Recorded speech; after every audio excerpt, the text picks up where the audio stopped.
Hello and welcome to Neyland Stadium, where Tennessee has completed the 2023 regular season with a 48-24 win over in-state rival Vanderbilt. To get to 8-4 on the season now is Tennessee. Let's talk about what happened here on Shield Watkins Field, starting with Joe Milton III, probably his best game of his college career to get this regular season finished. We'll see what his status for the bowl game looks like. Of course, all the opt-outs are soon to come. We'll see maybe his last college game, but at the very least, his last regular season game as of all. He went ballistic. What were your thoughts on his night?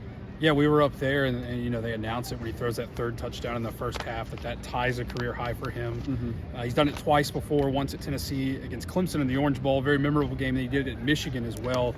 Then he goes out in the second half. We weren't really sure how much of Joe Milton we were going to see, given the score, given the end of the season type game. And he comes out and he throws another one and then rushes for another and rushed for one in the first half too. So kind of a guy that kind of saved his best for last. I know it's been a little bit of an up and down campaign for him. At times, some of it has been on him. At times it hasn't. He hasn't had a lot of help either. But a guy that came out here in his last game, you couldn't help but feel happy for a guy that stuck it out last year when, probably had options to go somewhere else, given his size, given his ability, his ceiling. Came back here and played his best game for Tennessee when they really needed it.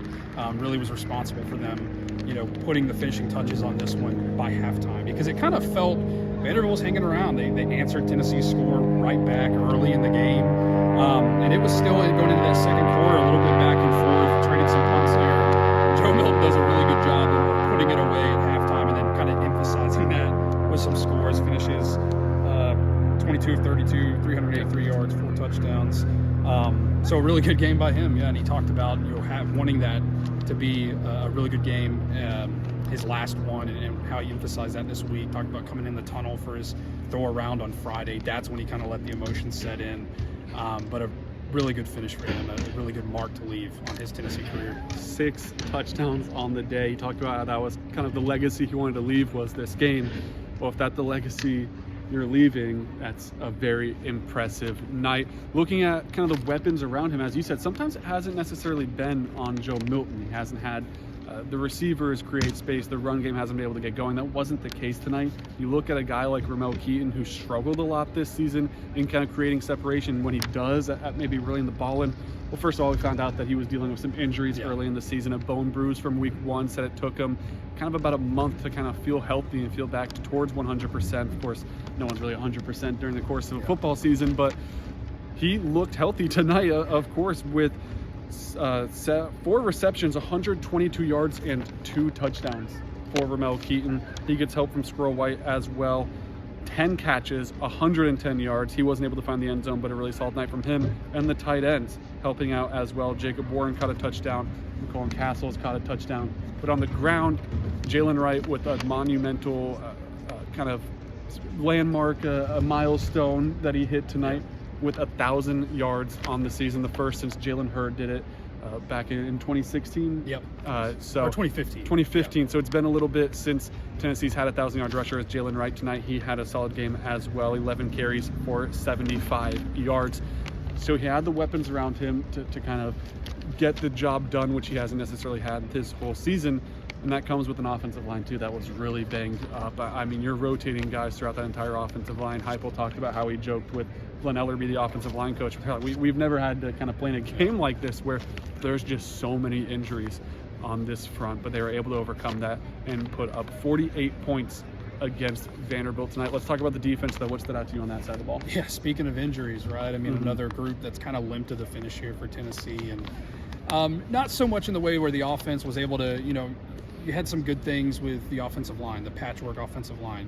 Still, Jalen Wright's able to get 1,000 yards, like you just mentioned. Defense, it was a little bit different because it kind of was costly against Missouri. It was costly against Georgia. The second half against Alabama, the second quarter against Florida. So they had some down moments where injuries played a factor for them. I think definitely you would have liked to have had Kamal Hadden with the year he was having, and especially in that secondary. Will Brooks, a guy we talked to tonight, he gets into that game last week. Early, I think the second snap, Jordan Thomas goes down, so he plays a lot of significant time in that Georgia game. Obviously tonight, made some tackles, made some plays. I looking down here, He led the team, in tackles with 8 tackles and a tackle for loss. So, it was impressive for them to step up the way that they did, especially for a guy like him who comes in as a walk-on and is able to finish out at least this season the way that he did. But I think they can build on that for next year, and certainly the bowl game coming up too, because you don't know who's staying, who's going. We'll find that out in the coming weeks here. But a team, like I said, that limped to the finish defensively, finished strong here tonight. Will Brooks, one of the more underrated stories, I feel like, as the season winds down. Played a lot, as you said, against Georgia, played a lot tonight. And of course, you don't want essentially your third string guy at star to be who needs to play all these snaps, but he's done a pretty good job. Yeah. Everything considered, made some open field tackles, 4 of those 8 tackles in a solo effort, made some in open space. So a solid night from Will Brooks, especially everything considering the circumstance. What stood out to me on defense was that third down efficiency. If you look back at Tennessee's losses, a big issue was third down on both sides of the ball.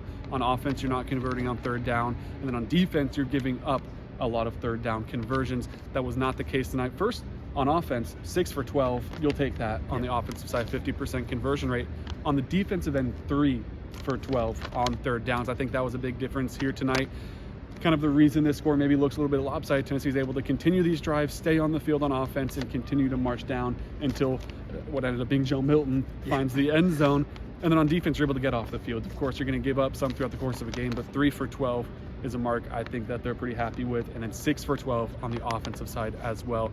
I think that was positive too. Special teams, we'll touch on that really quick before we get out of here. Kind of an up and down night. Charles Campbell missing a field goal, but also knocking down a couple. D. Williams not really able to get in space, and it seems like anytime you give D. Williams a little bit of space, you kind of go, oh, here it goes. Yeah. Didn't really have that feeling tonight. Also fumbled the ball for the only turnover as well. Jackson Ross did all right punting, maybe wasn't the distance that he usually has, but also the circumstance of where punting on the field can play into it. So funny enough, special teams probably your weakest of the 3 kind of units tonight, but still not enough to make a big difference in this game. That'll do all from us here tonight. The regular season is over, but Tennessee will be bowling for the 3rd straight season and all 3 years under Josh Heupel. So make sure you head to VolReport.com, subscribe to the YouTube channel as we prepare for a trip to, we'll find out soon, I guess. Could it be Florida? Could it be Nashville, Memphis, Charlotte? We'll find out. So make sure you head over to VolReport.com to stay informed on all of that. Also, basketball season getting started as well. Tennessee men's basketball coming back from Hawaii, 1 for 2 on that trip, but you played the 1 and 2 team in the country, so a lot of good competition. They'll have some good games coming up as well. And then the Lady Vols finishing their trip in Fort Myers, 1-1 against a pair of top 25 teams. So to stay informed on everything there is Tennessee athletics, head to VolReport.com. Links to everything you need is in the description, and thank you for watching.